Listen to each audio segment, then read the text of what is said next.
Expected to announce that this will be his final term, and here we go. Morning.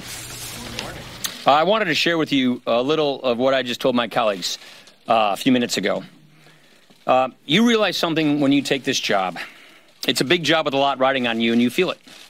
But you also know that this is a job that does not last forever. You realize that you hold the office for just a small part of our history, so you better make the most of it. It's fleeting, and that inspires you to do big things. And on that score, I think we have achieved a heck of a lot. You all know that I did not seek this job. I took it reluctantly, but I have given this job everything that I have. And I have no regrets whatsoever for having accepted this responsibility. This has been one of the two greatest honors of my life. The job provides incredible opportunities. But the truth is, it's easy for it to take over everything in your life. And you can't just let that happen. Because there are other things in life that can be fleeting as well. Namely, your time as a husband and a dad, which is the other great honor of my life. That's why today I am announcing that this year will be my last one as a member of the House. To be clear, I am not resigning. I intend to full my served term as I was elected to do. But I will be retiring in January, leaving this majority in good hands with what I believe is a very bright future. It's almost hard to believe, but I have been a member of Congress for almost 2 decades. This is my 20th year in Congress. My kids weren't even born when I was first elected. Our oldest was 13 years old when I became Speaker. Now, all 3 of our kids are teenagers. And one thing I've learned about teenagers is their idea of an ideal weekend is not necessarily to spend all of their time with their parents. What I realize is if I am here for one more term, my kids will only have ever known me as a weekend dad. I just can't let that happen. So I will be setting new priorities in my life.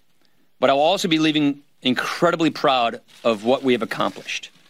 Some of you know my story. My dad died when I was 16, the age my daughter is. And I just don't want to be one of those people looking back at my life thinking I spent more time with my kids when I know if I spend another term, they will only know me as a weekend father. So I'm really proud of what we've been able to do. When I took this job, one of my conditions was that we aim high, that we do big things, that we fashion an agenda, that we run on that agenda, that we win an election, and then we execute that agenda. I am so proud that that is exactly what we have done and what we are doing right now. We've accomplished so much since then. Probably the 2 biggest achievements for me are first, the major reform of our tax code for the first time in 36 years, which has already been a huge success for this country, and that's something I've been working on in my entire adult life. Second, something I got much, much more invested on since becoming Speaker, is to rebuild our nation's military. And after tax reform addressing our military readiness crisis, that was a top priority that we got done last month as well. These I see as lasting victories that will make this country more prosperous and more secure for decades to come. There are so many other things that we have gotten done. And of course, I'm going to look back proudly on my days at the Budget Committee and the Ways and Means Committee. But I don't want to be too sentimental here. I want to be clear, I'm not done yet. I intend to run through the tape to finish the year. Some of you wonder why I can't just do the normal politician thing, and which is to run and then retire after the election. That is what I'm told is the politically shrewd thing to do. I considered that. But just as my conscience is what got me to take this job in the first place, my conscience could not handle going out that way.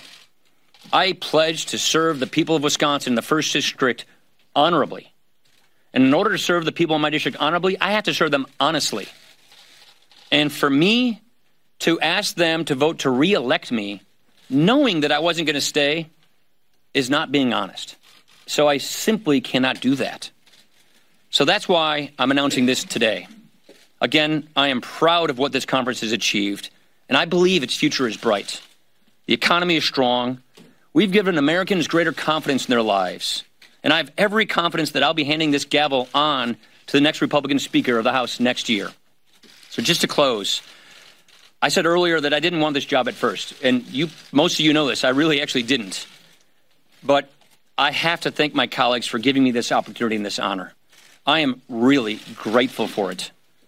I also want to thank the people of Southern Wisconsin for placing their trust in me as their representative for the past 20 years. I've tried to bring as much Wisconsin to Washington as I can in that time. It's been a wild ride, but it's been a journey well worth taking to be able to do my part to strengthen the American idea. That pursuit is never ending. Much work remains, but I like to think I have done my part, my little part in history to set us on a better course. Thank you. Sherman.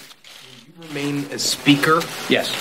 You have no plans to call early leadership elections? Correct. Do you think it's tenable for you guys to have a 6-month leadership election? I do. Look, I know most speakers don't go out on their own terms. Tip O'Neill was probably the last one to do that. But Harry Reid, as Senate leader just last session, did this.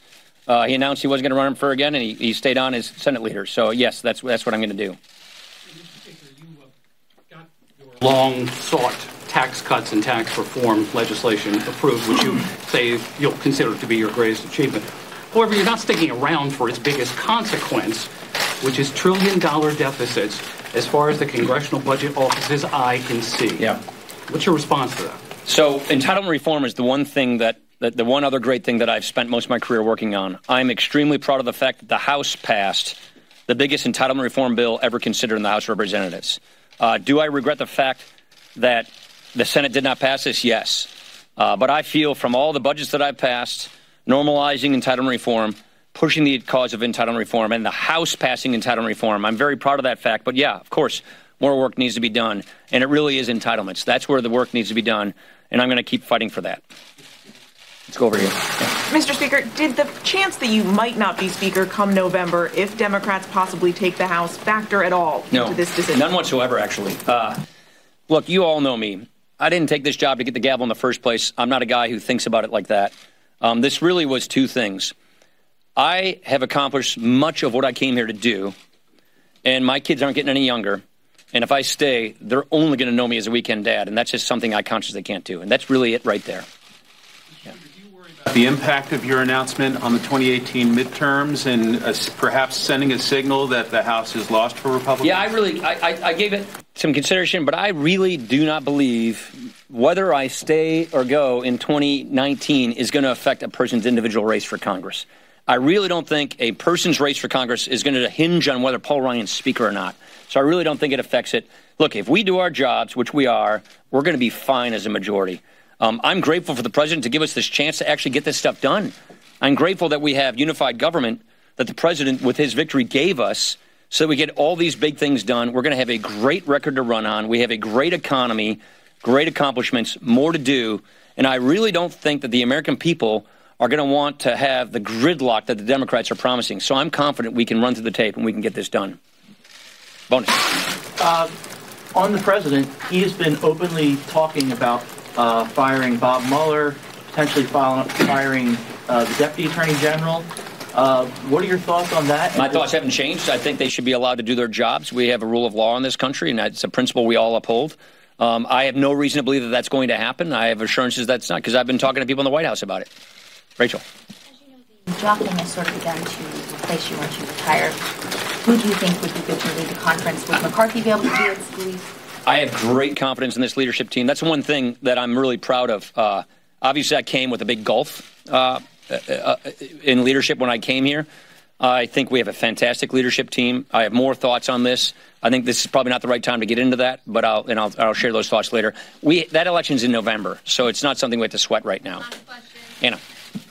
To what extent was your decision influenced by the way President Trump has changed the character of Washington and the character of the Republican? Not at all. Like I said, I'm grateful to the president for giving us this opportunity to do big things to get this country on the right track. So the fact that he gave us this ability to get all this stuff done makes me proud of the accomplishments that I've been a contributor to.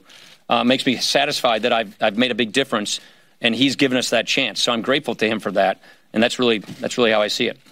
Thank you very much, everybody.